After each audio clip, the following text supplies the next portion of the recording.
នេះនេះខ្ញុំមានមនុយបង្អែមមួយប្រភេទដែលពេញនិយមមានរសជាតិឆ្ងាញ់ដើម្បីបង្ហាញឥឡូវខ្ញុំចាំប្រាប់ពីវិធីធ្វើមានដូចជាលកតយអ្នកនរគ្នានេះខ្ញុំដាំខ្លួនឯងនៅផ្ទះមានស្រាប់ដំឡូងពណ៌លឿងហើយយើងមានដូចជាផ្នែកល្ពៅជាមួយនឹងផ្លែត្រាវមើមត្រាវអ្នកនរគ្នាល្អមែនទែនហើយនឹងខ្ទិះដូងហ្នឹងគឺដើមខ្លួនឯងដូចគ្នាមានគ្រាប់ភ្នែកអង្កែបម្សៅឆាទឹកម្សៅឆានេះរើសម៉ាកណាក៏បានតាមចំណូលចិត្តហើយមានទឹកដោះគោខាប់ក៏ដូចជាទឹកដោះគោស្រស់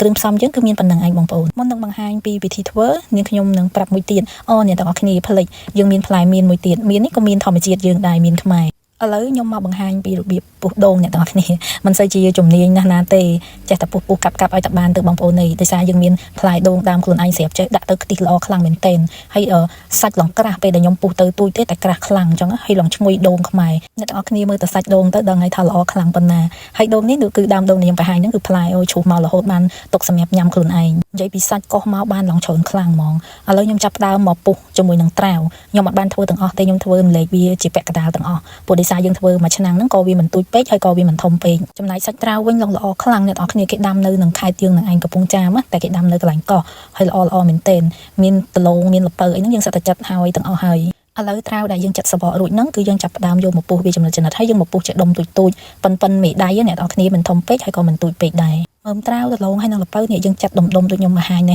ះសម្រាប់ផ្លែមៀនយើងក៏បកសបកហើយនៅពេលដែលត្រាវហើយនឹងដលងល្ពៅរួចរាល់ចិត្តសាច់ដាច់ហើយយើងរៀបចំដាក់មកកន្លែងទៅដលងនឹងយើងត្រូវយកវាមកស្ងោរសិនអ្នកនរគ្នាដាក់ជាមួយនឹងទឹកក្តៅហើយស្លឹកតើយចូលបន្តិចទៅដើម្បីឲ្យវាមានរសជាតិឈ្ងុយជាមួយនឹងត្រាវដលងល្ពៅយើងស្ងោរហ្នឹងហើយនៅពេលដែលយើងស្ងោរអ្នកនរគ្នាយើងកុំដាក់ឆ្អិនពេកហើយសម្រាប់ដលងនឹងត្រាវខ្ញុំដាក់ស្ងោរមុនល្ពៅខ្ញុំដាក់ស្ងោរតាមក្រោយព្រោះដោយសារល្ពៅវាងាយទន់ជាងអញ្ចឹងឥឡូវត្រាវហើយនឹងដលងយើងឆ្អិនហើយយើងស្រង់ដាក់វាឲ្យស្រស់ទឹកមកហើយយើងក៏ចាប់ផ្ដើមស្រង់ល្ពៅមកដែរនៅពេលដែលឆ្អិនហើយយើងអាចដាក់វាចូលជាមួយគ្នាបានដើម្បីយើងយកមកលាយជាមួយនឹងម្សៅឆាពេលស្រស់ហើយពណ៌ឡើងស្អាតហ្មងដលងល្ពៅត្រាវយើងហ្នឹងណាហើយយើងចាប់ផ្ដើមយកឆ្នាំងយើងដែលដាក់ស្ងោរហ្នឹងលាងឲ្យស្អាតមកចាប់ផ្ដើមដាក់ខ្ទិះចូលខ្ញុំដាក់ខ្ទិះហ្នឹងប្រហែលជា1លីត្រកន្លះលាយខ្ទិះដើមហើយដាក់ទឹកដោះគោខាប់ជាមួយនឹងទឹកដោះគោស្រស់បន្ថែមហើយចាប់ផ្ដើមបង់ស្លឹកតើយចូលដែរកូរវាឲ្យរលាយហើយកុំភ្លេចដាក់ស្ករនិងអំបិលតាមការចូលចិត្តខ្ញុំដាក់មកល្មមមេផ្អែមខ្ញុំអត់ញ៉ាំផ្អែមពេកទេហើយសឹមយើងយកវាទៅកូរលើភ្លើងយើងកូរខ្ទិះទុកម្លាយទាំងឆ្នាំងហ្នឹងហើយយើងចាប់ផ្ដើមយកដលងត្រាវហើយនឹងល្ពៅមកលាយជាមួយនឹងម្សៅឆានឹងខ្ទះសិនណា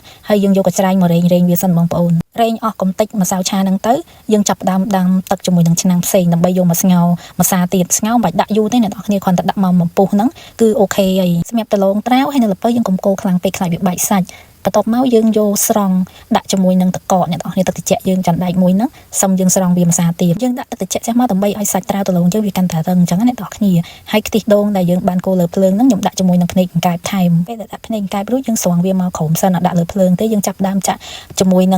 ងផ្លែមៀនបន្ថែមហ្នឹងហើយជាមួយនឹងសាច់ដូងចូលបន្ថែមទៀតកូរវានៅខាងក្រោមសិនកុំទាន់អាល់ដាក់នៅលើភ្លើងចក្រានព្រោះបង្អែមត្រាវដលងយើងហ្នឹងវាឆ្អិនស្រាប់ហើយគ្រាន់តែយើងយកមកកូរវាឲ្យសព្វសិនហើយសឹមយើងយកទៅដាក់នៅលើភ្លើងចក្រានប្រហែលជាពុះប្រហែលជាមួយផ្លែតទេបងប្អូនពុះមួយផ្លែតហ្នឹងយើងក៏ចាប់ផ្ដើមលើកវាចេញមកមានអារម្មណ៍ថាបង្អែមយើងគឺឈ្ងុយមែនតើនៅពេលដែលខ្ញុំកូរហើយវាមានពណ៌ស្អាតទៅអ្នកទាំងអស់គ្នាមានត្រាវមានដលងមានមៀនជាមួយនឹងល្ពៅហើយគ្រាប់អង្កែបទៀតអ្នកខ្លះដាក់គ្រាប់អង្កែបក៏បានអត់ដាក់ក៏បានសម្រាប់ខ្ញុំចង់ដាក់ដើម្បីបន្ថែមរសជាតិឈ្ងុយឆ្ងាញ់ហើយអ្នកធ្វើនេះអត់ទាន់ស្គាល់ឈ្មោះផ្អែមទេតែខ្ញុំហៅផ្អែមថាផ្លែឈើគ្រប់មុខចឹងទៅ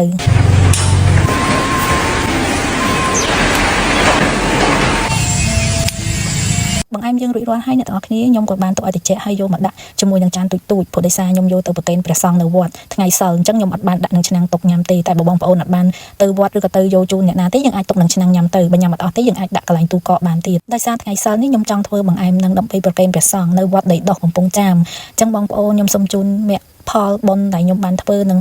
កាន់សល់5នេះជូនទៅដល់បងប្អូនគ្រប់គ្នាផងដើម្បីទទួលបានមគ្គផលល្អទាំងអស់គ្នាចេះអស់ជំងឺឈឺថ្កាត់ហើយជួបតែសំណាងល្អសុភមង្គលបងប្រាថ្នាអ្វីក៏បានសម្រេចអរគុណច្រើនសម្រាប់ការតាមដានវីដេអូនេះខ្ញុំរហូតមកកុំភ្លេចជួយ like និង share follow ផងដើម្បីខ្ញុំធ្វើវីដេអូថ្មី